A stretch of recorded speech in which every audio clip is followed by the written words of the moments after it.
going to be a real scorcher today. I think we're looking at highs of about 97 degrees, and it's going to be like that for all week.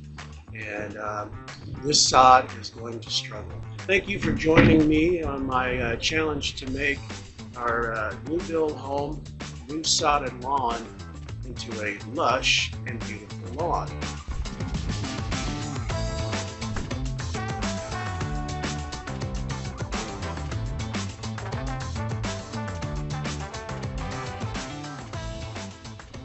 Hey guys, it's Terry the Lawn Guy coming to you from my new build house here in Louisville, Kentucky. It's Sunday the 21st and it's hot and dry. It's going to be a real scorcher today. I think we're looking at highs of about 97 degrees, and it's going to be like that for all week. And this sod is going to struggle. Thank you for joining me on my challenge to make our new build home, new sodded lawn into a lush and beautiful lawn.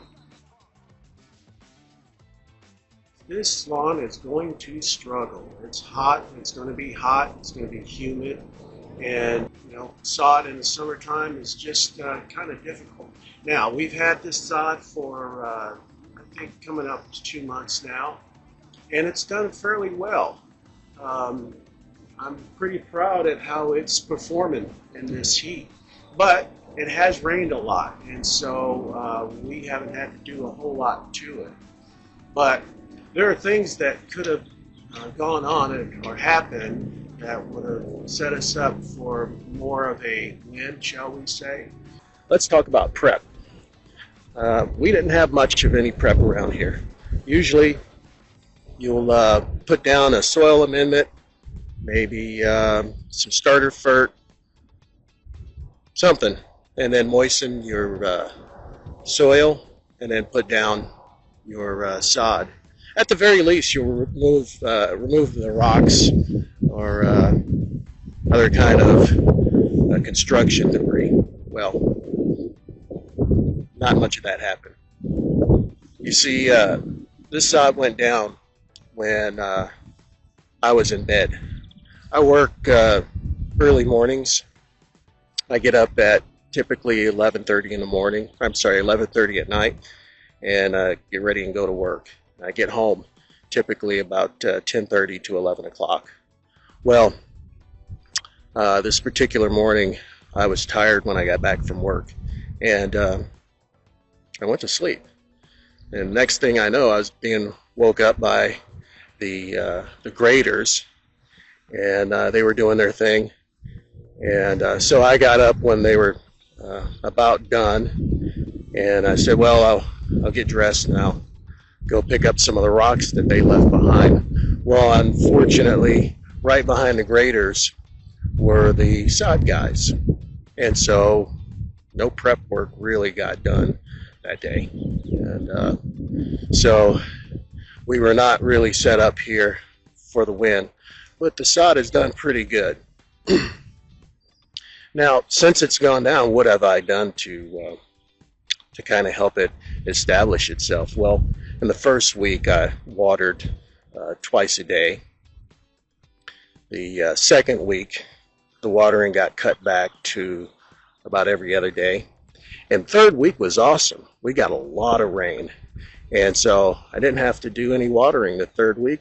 And really, third week, fourth week or so, I really didn't water a whole lot.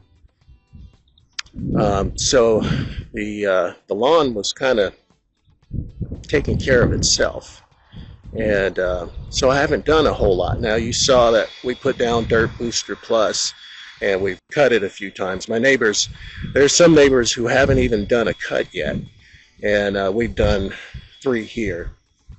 So that leads us to today. Today we're actually going to do something to kind of help out the lawn, and I really wanted to do this previously, but we've gotten so much rain that I couldn't do what I wanted to do.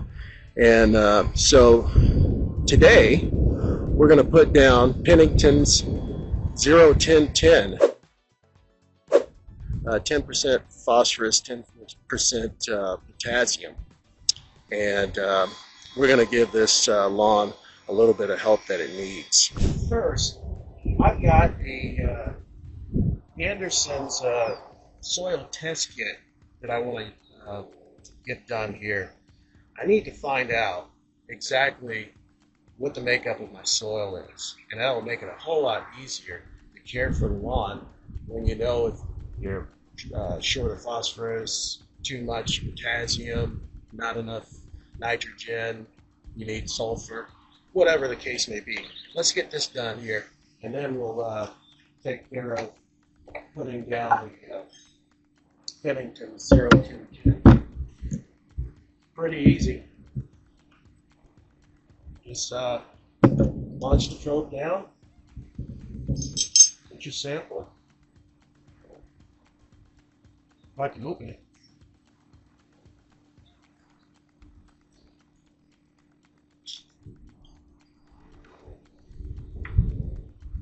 Lots of bugs flying around today.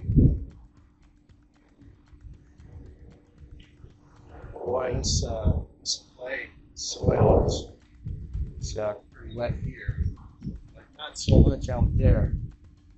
So anyway, there's our sample, and we'll get this nailed out to the lab, and when we get our results, I'll let you know. I wanted to show you guys something. When they put down the sod, they ran out of sod, and so they had to get a second truckload in, and they put down the rest of it. But you can see the difference between the two sods. Obviously, they're different cultivars, and I don't know if we'll be able to capture this on camera, but let me show you this. So, yeah, I can see that line really well. I don't know if you can, but if you look, let's see, right through there, you'll see where the sod difference takes place. Yeah, right here it's a little bit lighter, and near the house it's a little bit darker. And so I'm not sure how I'm going to address this, but I don't think that I'm going to give the furthest sod here. I don't think I'm going to do very much to keep it going. I don't think I'm going to do very much watering, if any, for that sod. I may help that sod out a little bit. So today we'll put the Pennington 01010 on this portion here and in the front of the house, but not this one here. I have a seed blend this year that I think will be pretty dark, and so I much rather this one just kind of goes away. So yeah, no water, no fertilizer, no anything for that strip and over. Tell me what you guys would do. I might just torch that portion this August and do a seeding, just to do a renovation on that side. I don't know, not quite sure what I'm going to do, but we'll figure it out. I'll let you know. All right, now time to put down the Penningtons 01010. All right, guys, so I've got this Pennington's more bloom. This stuff isn't even made for lawns. Lawns are not listed on the bottle, but it's a 01010, and that's what we need in this lawn here. It's a little phosphorus and a little potassium. So I'm going to load this up in my handy dandy Ortho dial-in sprayer, and we're going to get it down.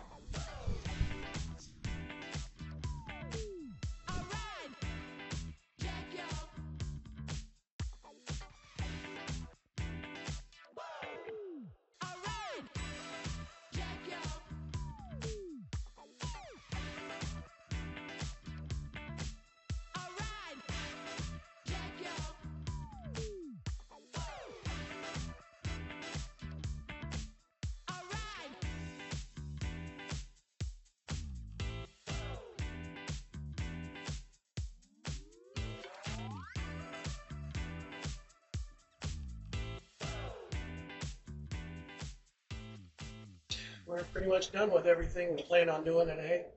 And have I told you that it's hot today? It's in the mid 90s, maybe a little bit more than that, and I sweat through a new shirt and had to put on a new shirt.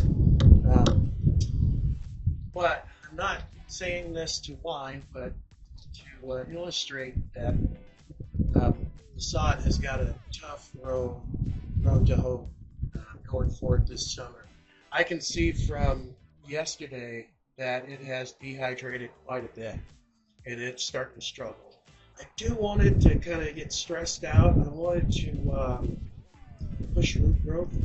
If it's watered every day, it's not going to push the root growth that it needs to survive during the summer. So I'm going to let it stress a little bit.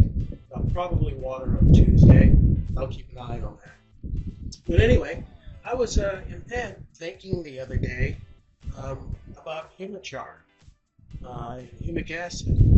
I know you guys lay in bed wakeless every night trying to figure out what's the best for your lawn.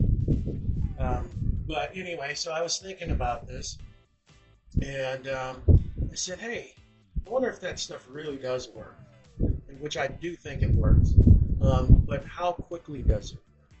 And so I came up with this experiment. I got some soil from across the street where they're still doing construction, which is very similar to mine, if not exactly the same.